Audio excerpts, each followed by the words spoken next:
আচ্ছা সাকিবিয়ান ভাইরা বোনেরা, একটা বিষয় তোমরা বলো তো, যদি আমি এখন তোমাদেরকে এই কথাটা বলি যে আল্লু অর্জুনের রেকর্ডকে ব্রেক করে দিয়েছেন মেগাস্টার শাকিব খান, এই কথাটা শোনার পরে তোমরা কি অবাক হবে? আমার মনে হয় সাকিবিয়ানরা অবাক হবে না খুব একটা। আর যদি কেউ এরকমও থেকে থাকো যে বুঝতে পারছো না দিদি তুমি কি বলছো, আল্লু অর্জুনের রেকর্ডকে সাকিব ভাইয়া ভেঙে দিয়েছেন, কি রেকর্ড ভেঙেছেন, তার জন্য তোমাদেরকে গোটা ভিডিওটা দেখতে হবে। একটা বাংলাদেশের বাংলা সিনেমা কি করতে পারে আর কি না করতে পারে সেটা মেগাস্টার শাকিব খান এবং তুফান টিম দেখিয়ে দিল চোখে আঙুল দিয়ে। সাউথ ইন্ডিয়ার বন্ধুরা, যাকে বলা হয় স্টাইল আইকন আল্লু অর্জুন, তাকে পর্যন্ত হারিয়ে দিতে পারে ইউটিউবে মেগাস্টার শাকিব খান। কিভাবে বিষয়টা হলো আমি তোমাদেরকে বলি।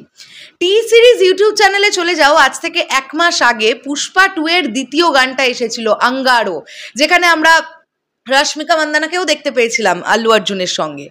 তো সেই গানটার আপাতত ভিউজ দেখতে পাচ্ছি 57 মিলিয়ন, 57 মিলিয়ন ভিউজ। আর ঠিক উল্টো দিকে চরকির ইউটিউব চ্যানেলে চলে যাও, লাগে উড়াধুরা গানটাও 1 মাস আগেই এসেছিল, সেই গানটার ভিউজ আঙ্গারো গানকে ছাপিয়ে গিয়ে 59 মিলিয়ন, 2 মিলিয়ন বেশি ভিউজ।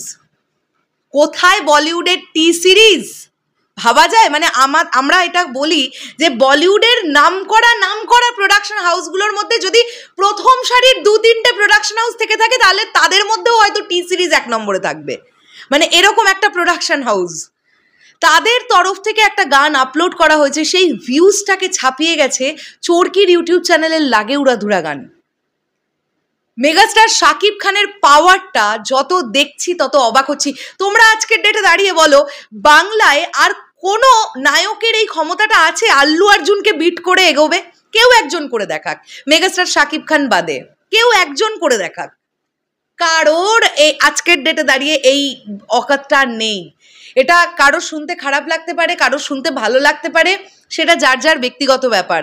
কিন্তু আল্লু অর্জুনকে বিট করে এগিয়ে যাওয়া এবং প্রায় একই সময়ে 2টো গান অনলাইন প্ল্যাটফর্মে রিলিজ হওয়া ইউটিউবে, এবং একটা বাংলা গানের ভিউজ একটা পুষ্পা 2 এর মতন এরকম হাইপদার প্রজেক্টের গানের তুলনায় বেশি, এটা তো ডেফিনেটলি আজকে গর্ব করে আমাদের বলা উচিত, তাই না?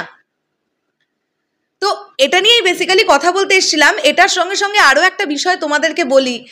আমরা খুব একটা মন খারাপ করছিলাম, বা দুবাই থেকে যে সকল প্রবাসী ভাইয়েরা বোনেরা আমাকে বারবার মেসেজ করছিলে যে দিদি আমরা দুবাইয়ে যখন তুফান দেখতে যাচ্ছি আর কি, একটা পোস্টার পর্যন্ত দেখতে পাচ্ছি না। তাদের জন্য একটা সুখবর আছে কিন্তু।